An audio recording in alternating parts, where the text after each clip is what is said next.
ওম শান্তি। আজিৰ তাৰিখ 4 মে' 2024 বৰ্ষ। প্ৰাতঃ মুৰলী বাপদাদা মধুবন। আজিৰ পিতাৰ অমৃতবাণী হৈছে, মৰমৰ সন্তানসকল, পিতাই যি শুনাই তোমালোকৰ অন্তৰত তাৰ চাপ বহি যাব লাগে। তোমালোক ইয়ালৈ সূৰ্যবংশী কুলত উচ্চ পদ পাবৰ বাবে আহিছা, সেয়েহে ধাৰণাও কৰিব লাগে। আৰু আজিৰ প্ৰশ্ন, সদায় সজীৱ হৈ থকাৰ সাধন কি? পিতাই উত্তৰত কৈছে, যেনেকৈ গৰমত পাংখা চলালে সজীৱ হৈ যায়, তেনেকৈ সদায় স্বদৰ্শন চক্ৰ ঘূৰাই থাকা, তেতিয়া সজীৱ হৈ থাকিবা। সন্তানসকলে সোধে, স্বদৰ্শন চক্ৰধাৰী হওঁতে কিমান সময় লাগে? বাবাই কয়, 1 ছেকেণ্ড। তোমালোক সন্তানসকল স্বদৰ্শন চক্ৰধাৰী নিশ্চয় হ'ব লাগে, কিয়নো ইয়াৰ দ্বাৰাই তোমালোক চক্ৰৱৰ্তী ৰজা হবাগৈ। স্বদৰ্শন চক্ৰ ঘূৰাই থকাসকল সূৰ্যবংশী হয়। ওম শান্তি। পাংখাও ঘূৰে আৰু সকলোকে সজীৱ কৰে। তোমালোকো স্বদৰ্শন চক্ৰধাৰী হৈ বহিলে বহুত সজীৱ হৈ যোৱা। স্বদৰ্শন চক্ৰধাৰীৰ অৰ্থও কোনেও নাজানে।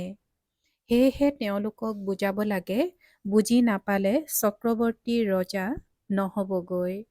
স্বদৰ্শন চক্ৰধাৰীৰ নিশ্চয়তা থাকিব যে আমি চক্ৰৱৰ্তী ৰজা হবৰ বাবে স্বদৰ্শন চক্ৰধাৰী হৈছো। শ্ৰীকৃষ্ণৰো চক্ৰ দেখুৱায়। চক্ৰ সংযুক্ত লক্ষ্মী নাৰায়ণৰ হাততো দেখুৱায়। শ্ৰীকৃষ্ণৰ হাততো দেখুৱায়। স্বদৰ্শন চক্ৰকো বুজিব লাগে, তেতিয়াহে চক্ৰৱৰ্তী ৰজা হবাগৈ। কথাটিতো বহুত সহজ। সন্তানসকলে সোধে, বাবা, স্বদৰ্শন চক্ৰধাৰী হবলৈ কিমান সময় লাগিব? সন্তানসকল, 1 ছেকেণ্ড। তাৰ পাছত তোমালোক বিষ্ণুবংশী হোৱা, দেৱতাসকলক বিষ্ণুবংশী বুলিয়েই কোৱা হ'ব। বিষ্ণুবংশী হবলৈ প্ৰথমেতো শিৱবংশী হ'ব লাগে, আকৌ বাবাই বহি সূৰ্যবংশী কৰি তোলে। কথাবোৰতো বহুত সহজ। আমি নতুন বিশ্বত সূৰ্যবংশী হওঁ। আমি নতুন সৃষ্টিৰ মালিক সূৰ্যবংশী হওঁ। স্বদৰ্শন চক্ৰধাৰী অৰ্থাৎ বিষ্ণুবংশী হবলৈ 1 ছেকেণ্ড সময় লাগে। গঢ়ি তোলোতাজন হৈছে শিৱ বাবা। পিতাজী কৈছে যে স্বদৰ্শন চক্ৰধাৰী অৰ্থাৎ বিষ্ণুবংশী হবলৈ 1 ছেকেণ্ড সময় লাগে, আৰু গঢ়ি তোলোতাজন হৈছে শিৱ বাবা। শিৱ বাবাই বিষ্ণুপুৰী স্থাপনা কৰে, আন কোনেও স্থাপনা কৰিব নোৱাৰে। এইটোতো সন্তানসকলে জানে যে বিষ্ণুপুৰী থাকে সত্যযুগত, ইয়াত নহয়।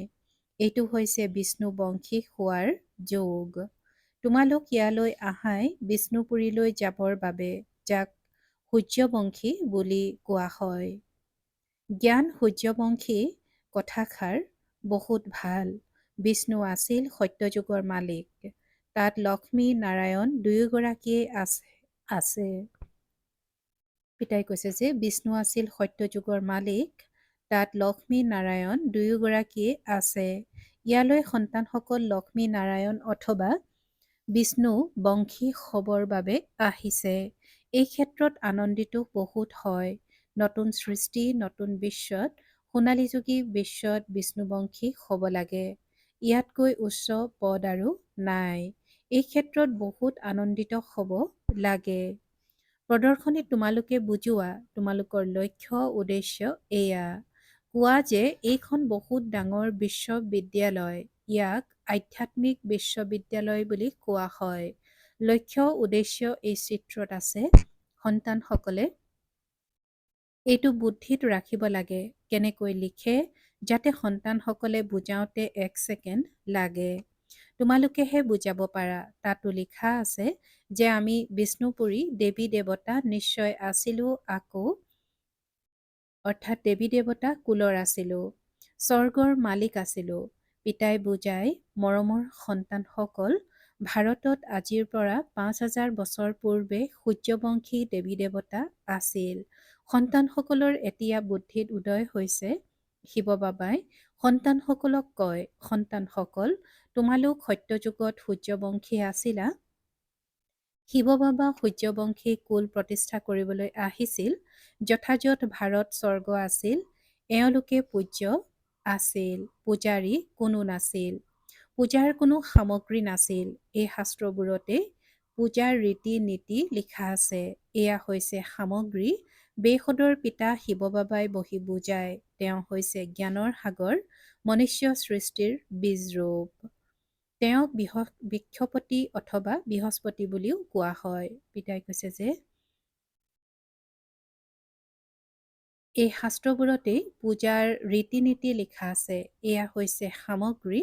বেশদৰ পিতা শিৱ বাবাই বহি বুজায়। তেওঁ হৈছে জ্ঞানৰ সাগৰ, মনুষ্য সৃষ্টিৰ বীজৰূপ। তেওঁক বৃক্ষপতি অথবা বৃহস্পতি বুলিও কয়। বৃহস্পতিৰ দশা সকলোতকৈ উচ্চ। বৃক্ষপতিয়ে তোমালোকক বুজাই আছে যে তোমালোক পূজ্য দেৱী দেৱতা আছিলা, আকৌ পূজাৰী হৈ গলা। যিসকল দেৱতা নিৰ্বিকাৰী আছিল তেওঁলোক আকৌ কলৈ গ'ল? নিশ্চয় পুনৰ্জন্ম লৈ লৈ অৱনমিত হ'ব। এটি এটি শব্দ টুকি ৰাখিব লাগে অন্তৰত নে কাগজত, এয়া কোনে বুজায়? শিৱ বাবাই তেওঁৱে স্বৰ্গ ৰচনা কৰে। শিৱ বাবাই হে সন্তানসকলক স্বৰ্গৰ উত্তৰাধিকাৰ দিয়ে। পিতাৰ বাহিৰে আন কোনেও দিব নোৱাৰে। লৌকিক পিতা হৈছে দেহধাৰী। তোমালোকে নিজৰ আত্মা বুলি বুজি পাৰলৌকিক পিতাক স্মৰণ কৰা। বাবা, তেতিয়া বাবাই সঁহাৰি জনায়। হে সন্তানসকল, গতিকে বেশদৰ পিতা হৈ নগ'ল জানো? সন্তানসকল, তোমালোক সূৰ্যবংশী দেৱী দেৱতাসকল পূজ্য আছিলা, আকৌ তোমালোক পূজাৰী হৈ গলা। এয়া হৈছে ৰাৱণৰ ৰাজ্য। প্ৰত্যেক বছৰে ৰাৱণক জ্বলায়, তথাপিও নমৰেই। 12 মাহৰ পাছৰ আকৌ ৰাৱণক জ্বলাব। তাৰমানে এইটো সিদ্ধ কৰি দেখুৱালে যে আমি ৰাৱণ সম্প্ৰদায়ৰ। ৰাৱণ অৰ্থাৎ 5 বিকাৰৰ ৰাজ্য বৰ্তি আছে। সত্যযুগত সকলো চেষ্টাচাৰী আছিল আৰু এতিয়া কলিযুগত ভ্ৰষ্টাচাৰী সৃষ্টি। এই চক্ৰ ঘূৰি থাকে। এতিয়া তোমালোক প্ৰজাপিতা ব্ৰহ্মা বংশী সংগম যুগত বহি আছা। পিতাই কৈছে যে এতিয়া তোমালোক প্ৰজাপিতা ব্ৰহ্মা বংশী সংগম যুগত বহি আছা। তোমালোকৰ বুদ্ধিত আছে যে আমি ব্ৰাহ্মণ, এতিয়া শূদ্ৰ কুলৰ নহয়। এই সময়ত হয়ে আখুৰি ৰাজ্য। পিতাক কয়, হে দুখহৰ্তা সুখকৰ্তা, এতিয়া সুখ ক'ত আছে? সত্য যুগত। দুখ ক'ত আছে? দুখটো কলিযুগত আছে। দুখহৰ্তা সুখকৰ্তা শিৱ বাবাই হয়। তেওঁ সুখৰেই উত্তৰাধিকাৰ দিয়ে। সত্যযুগক সুখধাম বুলি কোৱা হয়। তাত দুখৰ নাম নাই। তোমালোকৰ আয়ুসো দীঘলীয়া হয়, কন্দাৰ প্ৰয়োজন নাই। সময়ত পুৰণা ছাল অৰ্থাৎ শৰীৰ এৰি নতুন লয়। বুজি পাই যে এতিয়া শৰীৰ বৃদ্ধ হ'ল। প্ৰথমে সন্তান শতগুণী হয়, সেইকাৰণে সন্তানসকলক ব্ৰহ্ম জ্ঞানীতকৈও উচ্চ জ্ঞান কৰে, কিয়নো তেওঁলোকতো তথাপি বিকাৰী গৃহস্থীৰ পৰা সন্ন্যাসী হয়। সেয়েহে তেওঁলোকে সকলো বিকাৰৰ বিষয়ে জানে। সৰু ল'ৰা ছোৱালীয়ে এই বিষয়ে গমেই নাপায়। এই সময়ত গোটেই সৃষ্টিত ৰাৱণ ৰাজ্য ভ্ৰষ্টাচাৰী ৰাজ্য, চেষ্টাচাৰী দেৱী দেৱতাসকলৰ ৰাজ্য সত্যযুগত আছিল। এতিয়া নাই। আকৌ ইতিহাস পুনৰাবৃত্তি হ'ব। চেষ্টাচাৰী কোনে কৰি তুলিব? ইয়াততো এগৰাকীও চেষ্টাচাৰী নাই। এই ক্ষেত্ৰত বিশাল বুদ্ধিৰ প্ৰয়োজন। এইটো হয়ে পাৰস বুদ্ধি হোৱাৰ যুগ। পিতা আহি পাথৰ বুদ্ধিৰ পৰা পাৰস বুদ্ধিৰ কৰি তোলে। কোৱা হয় সৎসংগই উদ্ধাৰ কৰে আৰু কুসংগই ডুবাই। সত্য পিতাৰ বাহিৰে বাকী জগতত আছেই কুসংগ। পিতাই কয়, মই সম্পূৰ্ণ নিৰ্বিকাৰী কৰি যাওঁ। পিতাই কৈছে যে মই সম্পূৰ্ণ নিৰ্বিকাৰী কৰি যাওঁ। আকৌ সম্পূৰ্ণ বিকাৰী কোনে কৰে? কয়, আমি কি জানো? হেৰো, নিৰ্বিকাৰী কোনে কৰি তুলিলে? নিশ্চয় পিতাইহে কৰি তুলিব। বিকাৰী কোনে কৰে? এয়া কোনেও গম নাপায়। পিতাই বহি বুজায়, মনুষ্যইটো একোৱেই নাজানে। ৰাৱণ ৰাজ্য হয় নহয়, কাৰোবাৰ পিতাকৰ মৃত্যু হ'ল, সোধা কলৈ গ'ল? কব স্বৰ্গবাসী হ'ল। বাৰু তেন্তে ইয়াৰ অৰ্থ নৰকত আছিল নহয় জানো? তেন্তে আপোনালোকো নৰকবাসী নহ'ল জানো? কিমান সহজ বুজাবলগীয়া কথা। নিজক কোনেও নৰকবাসী বুলি নাভাবে। নৰকক বেশ্যালয়, স্বৰ্গক শিৱালয় বুলি কোৱা হয়। আজিৰ পৰা ৫,০০০ বছৰ পূৰ্বে এই দেৱী দেৱতাসকলৰ ৰাজ্য আছিল। তোমালোক বিশ্বৰ মালিক মহাৰজা মহাৰাণী আছিলা, আকৌ পুনৰ্জন্ম ল'বলগীয়া হয়। পুনৰ্জন্ম সকলোতকৈ অধিক তোমালোকে লৈছা, ইয়াৰ কাৰণেই গায়ন আছে। আত্মাসকল পৰমাত্মাৰ পৰা আঁতৰি থাকিল বহুকাল। তোমালোকৰ স্মৃতিত আছে, সৰ্বপ্ৰথমে তোমালোক আদি সনাতন দেৱী দেৱতা ধৰ্মাৱলম্বীসকলে আহিলা, আকৌ ৮৪ জন্ম লৈ পতিত হৈ গলা। এতিয়া পুনৰ পাৱন হ'ব লাগে, আহ্বানো কৰে নহয়। পতিত পাৱন আহক, গতিকে প্ৰমাণপত্ৰ দিয়ে যে এজনেই পৰম সদ্গুৰু আহি পাৱন কৰি তোলে। নিজেই কয়, ইয়াত ব্ৰহ্মাৰ শৰীৰত বহি মই তোমালোকক পাৱন কৰি তোলো। বাকী ৮৪ লাখ যোনি আদি নাই। ৮৪ জন্ম হয়। এই লক্ষ্মীনাৰায়ণৰ প্ৰজা সত্যযুগত আছিল, এতিয়া নাই। কলৈ গ'ল? তেওঁলোকেও ৮৪ জন্ম ল'বলগীয়া হয়। যিসকল প্ৰথম নম্বৰত আহে তেওঁলোকেই পুৰা ৮৪ জন্ম লয়। গতিকে প্ৰথমে তেওঁলোক যাব লাগে। দেৱী দেৱতাসকলৰ বিশ্বৰ ইতিহাস পুনৰাবৃত্তি হয়। সূৰ্যবংশী চন্দ্ৰবংশী ৰাজ্য পুনৰাবৃত্তি হ'বই। পিতাই তোমালোকক লায়ক কৰি আছে। তোমালোকে কোৱা আমি এইখন পাঠশালা বা বিশ্ববিদ্যালয়লৈ আহিছোঁ, য'ত আমি নৰৰ পৰা নাৰায়ণ হওঁ। আমাৰ লক্ষ্য উদ্দেশ্য হৈছে এয়া, যিসকলে ভালদৰে পুৰুষাৰ্থ কৰিব তেওঁলোকেই উত্তীৰ্ণ হ'ব। যিসকলে পুৰুষাৰ্থ নকৰিব তেওঁলোকৰ কোনোবা প্ৰজাৰ ভিতৰত বহুত চহকী হ'ব, কোনোবা কম হ'ব। এয়া ৰাজধানী স্থাপনা হৈ আছে। তোমালোকে জানা আমি শ্ৰীমতত শ্ৰেষ্ঠ হৈ আছো। শ্ৰী শ্ৰী শিৱ বাবাৰ মতত শ্ৰীলক্ষ্মী নাৰায়ণ বা দেৱী দেৱতা হওঁ। শ্ৰী মানে শ্ৰেষ্ঠ। এতিয়া কাকো শ্ৰী বুলি ক'ব নোৱাৰি। কিন্তু ইয়াতো যিয়েই আহিব সকলোকে শ্ৰী বুলি কৈ দিব, শ্ৰী অমুক। এতিয়া শ্ৰেষ্ঠটো দেৱী দেৱতাসকলৰ বাহিৰে আন কোনো হ'ব নোৱাৰে। ভাৰত শ্ৰেষ্ঠতকৈও শ্ৰেষ্ঠ আছিল ৰাৱণ ৰাজ্যত। ভাৰতৰ মহিমাই শেষ কৰি দিলে। ভাৰতৰ মহিমাও বহুত, তেনেকৈ নিন্দাও বহুত। ভাৰত বহুত ধনৱান আছিল আৰু এতিয়া একেবাৰে কঙাল হৈ গ'ল। দেৱতাসকলৰ আগত গৈ তেওঁলোকৰ মহিমা গাই মোৰ নিৰ্গুণীৰ কোনো গুণ নাই। দেৱতাসকলক কয়, কিন্তু তেওঁলোক জানো দয়ালু আছিল। দয়ালু এজনকে কোৱা হয় যিয়ে মনুষ্যৰ পৰা দেৱতা কৰি তোলে। এতিয়া তেওঁ তোমালোকৰ পিতাও হয়, শিক্ষকো হয় আৰু সদ্গুৰু হয়। প্ৰতিশ্ৰুতি দিয়ে, মোক স্মৰণ কৰিলে তোমালোকৰ জন্ম জন্মান্তৰৰ পাপ ভস্ম হ'ব আৰু লগত লৈ যাম। আকৌ তোমালোক নতুন সৃষ্টিলৈ যাব লাগে। এয়া ৫,০০০ বছৰৰ চক্ৰ। নতুন সৃষ্টি আছিল, সেয়া নিশ্চয় পুনৰ হ'ব। সৃষ্টি পতিত হ'ব, আকৌ পিতা আহি পাৱন কৰি তুলিব। পিতাই কয়, পতিত ৰাৱণে কৰে আৰু পাৱন মই কৰি তোলো। বাকী এয়াতো পুতলাৰ পূজা কৰি থাকে। তেওঁলোকে গম নাপায় ৰাৱণৰ 10টা মূৰ কিয় দিলে। বিষ্ণুকো 4খন হাত দিয়ে, কিন্তু এনেকুৱা মনুষ্য জানো থাকে? যদি 4খন হাত থকা মনুষ্য থাকে তেন্তে তেওঁলোকৰ সন্তান সকলো তেনেকুৱা হ'ব লাগে। ইয়াততো সকলোৰে 2খন হাত আছে, একোৱেই নাজানে। ভক্তিমাৰ্গত শাস্ত্ৰ মুখস্থ কৰি লয়, তেওঁলোকৰো কিমান অনুগামী হৈ যায়। আচৰিত কথা, এই পিতাটো জ্ঞানৰ সৰ্তাকৰ্তা। কোনো মনুষ্য জ্ঞানৰ সৰ্তাকৰ্তা হ'ব নোৱাৰে। জ্ঞানৰ সাগৰ বুলি তেওঁলোকে মোক কোৱা। তোমালোকে মোক কোৱা। পিতাই কৈছে যে জ্ঞানৰ সাগৰ বুলি তোমালোকে মোক কোৱা। সৰ্বশক্তিমান সৰ্তাকৰ্তা, এয়া পিতাৰ মহিমা। তোমালোকে পিতাক স্মৰণ কৰিলে পিতাৰ পৰা শক্তি আহৰণ কৰা, যাৰ দ্বাৰা বিশ্বৰ মালিক হৈ যোৱা। তোমালোকে বুজি পোৱা, আমাৰ বহুত শক্তি আছিল।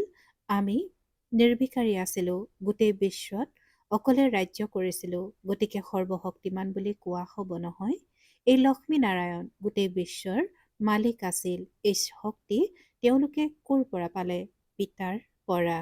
উচ্চতকৈও উচ্চ ভগৱান হয় নহয়, কিমান সহজকৈ বুজায়। এই 84 চক্ৰ বুজাবলৈ সহজ নহয় জানো?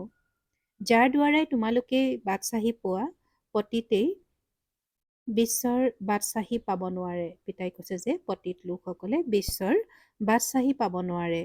পতিতটো তেওঁলোকৰ আগত নতশিৰ হয়। পিতাই কৈছে যে পতিতো তেওঁলোকৰ আগত নতশিৰ হয়। নিজক ভক্ত বুলি ভাবে, পাৱনৰ আগত মূৰ দোৱাই। ভক্তি মাৰ্গো আধাকল্প চলে। তোমালোকে এতিয়া ভগৱানক পাইছা। ভগৱানবাজ, মই তোমালোকক ৰাজযোগ শিকাওঁ, ভক্তিৰ ফল দিবলৈ আহিছো, গায়নো কৰে। ভগৱান কিবা নহয় কিবা ৰূপত আহি যাব। পিতাই কয়, মই জানো গৰু গাড়ী আদিত আহিম? যি উচ্চতকৈও উচ্চ আছিল, 84 জন্ম পূৰা কৰিছে, তেওঁৰ শৰীৰতে আহোঁ। উত্তম পুৰুষ থাকে সত্য যুগত। কলিযুগত হৈছে কনিষ্ঠ তমোপ্ৰধান। এতিয়া তোমালোক তমোপ্ৰধানৰ পৰা শতোপ্ৰধান হোৱা। পিতা আহি তমোপ্ৰধানৰ পৰা শতোপ্ৰধান কৰি তোলে। এয়া হৈছে খেল। ইয়াক যদি নুবুজা তেন্তে স্বৰ্গলৈ কেতিয়াও নাহা। ভাল বাৰু। অতি মৰমৰ কল্পৰ পাছত পুনৰাই মিলিত হোৱা সন্তানসকলৰ প্ৰতি মাতা পিতা বাপ দাদাৰ স্নেহপূৰ্ণ স্মৰণ আৰু সুপ্ৰভাত। আত্মিক পিতাৰ আত্মিক সন্তানসকলক নমস্কাৰ। আৰু আত্মিক সন্তানসকলৰ আত্মিক মাতা পিতা আৰু বাপ দাদাৰ প্ৰতি স্নেহপূৰ্ণ স্মৰণ আৰু সুপ্ৰভাত আৰু নমস্কাৰ নমস্কাৰ নমস্কাৰ। আৰু আজিৰ ধাৰণাৰ বাবে মুখ্য সাৰ। প্ৰথমতে, এজন পিতাৰ সান্নিধ্যৰে নিজক পাৰস বুদ্ধিৰ কৰি তুলিব লাগে। সম্পূৰ্ণ নিৰ্বিকাৰী হ'ব লাগে। কুসংগৰ পৰা দূৰৈত থাকিব লাগে। আৰু দ্বিতীয়তে, সদায় এইটো আনন্দত থাকিব লাগে যে আমি স্বদৰ্শন চক্ৰধাৰী তথা নতুন সৃষ্টিৰ মালিক চক্ৰৱৰ্তী হ'মগৈ। শিৱ বাবা আমাক সূৰ্যবংশী কৰি তুলিবলৈ আহিছে। আমাৰ লক্ষ্যই হৈছে এইটো। আৰু আজিৰ বৰদান। বিঘ্নবোৰক মনোৰঞ্জনৰ খেল বুলি বুজি অতিক্ৰম কৰোঁতা নিৰ্বিঘ্ন বিজয়ী হোৱা। পিতাই আজি বৰদানত কৈছে যে বিঘ্নবোৰক মনোৰঞ্জনৰ খেল বুলি বুজি অতিক্ৰম কৰোঁতা নিৰ্বিঘ্ন বিজয়ী হোৱা। আৰু আজিৰ বৰদানৰ ব্যাখ্যা। বিঘ্ন অহা এইটো ভাল কথা, কিন্তু বিঘ্নই যাতে পৰাজিত কৰি নিদিয়ে। বিঘ্ন আহেই শক্তিশালী কৰিবলৈ। সেইকাৰণে বিঘ্নবোৰলৈ ভয় কৰাৰ সলনি সেইবোৰক মনোৰঞ্জনৰ খেল বুলি বুজি অতিক্ৰম কৰা, তেতিয়া নিৰ্বিঘ্ন বিজয়ী বুলি কোৱা হ'ব। যিহেতু সৰ্বশক্তিমান পিতা লগত আছে, তেন্তে ভীতিগ্ৰস্ত হোৱাৰ কোনো কথাই নাই। কেৱল পিতাৰ স্মৃতি আৰু সেৱাত ব্যস্ত হৈ থাকা, তেতিয়া নিৰ্বিঘ্ন হৈ থাকিবা। যেতিয়া বুদ্ধি আজৰি হৈ থাকে, তেতিয়া বিঘ্ন বা মায়া আহে। ব্যস্ত হৈ থাকা, তেতিয়া মায়া বা বিঘ্ন কাষৰীয়া হৈ যাবা। আৰু আজিৰ শ্লোগান। সুখৰ পুঁজি জমা কৰিবলৈ মৰ্যাদাপূৰ্বক অন্তৰেৰে সকলোকে সুখ দিয়া। পিতাই আজি শ্লোগানত কৈছে যে সুখৰ পুঁজি জমা কৰিবলৈ মৰ্যাদাপূৰ্বক অন্তৰেৰে সকলোকে সুখ দিয়া। ওম শান্তি। আনন্দৰূপী সম্পদেৰে সম্পন্ন সৌভাগ্যৱান আৰু প্ৰসন্নচিত্ত হ'বলৈ আজিৰ অব্যক্ত সংকেত। যেতিয়া কোনোবাই কিবা সম্পদ পায়, নতুবা হঠাতে কোনোবাই কমকৈ হ'লেও ধন পায়, তেতিয়া আনন্দিত হৈ যায়। তোমালোক সন্তানসকলেতো এনেকুৱা ধন পাইছা, যাক কেতিয়াও কোনেও কাঢ়ি নিব নোৱাৰে, লুটি নিব নোৱাৰে। 21 প্ৰজন্ম সদায় ধনৱান হৈ থাকিবা। তোমালোকে সৰ্ব সম্পদৰ চাবিকাঠি পাই গলা। সেই চাবিকাঠি হৈছে বাবা। বাবা বুলি কলা আৰু সম্পদৰ দুৱাৰ মুকলি হ'ল। সমৃদ্ধিশালী হৈ গলা। সেয়েহে সদায় এইটো আনন্দত ভৰপূৰ হৈ থাকা। ওম শান্তি।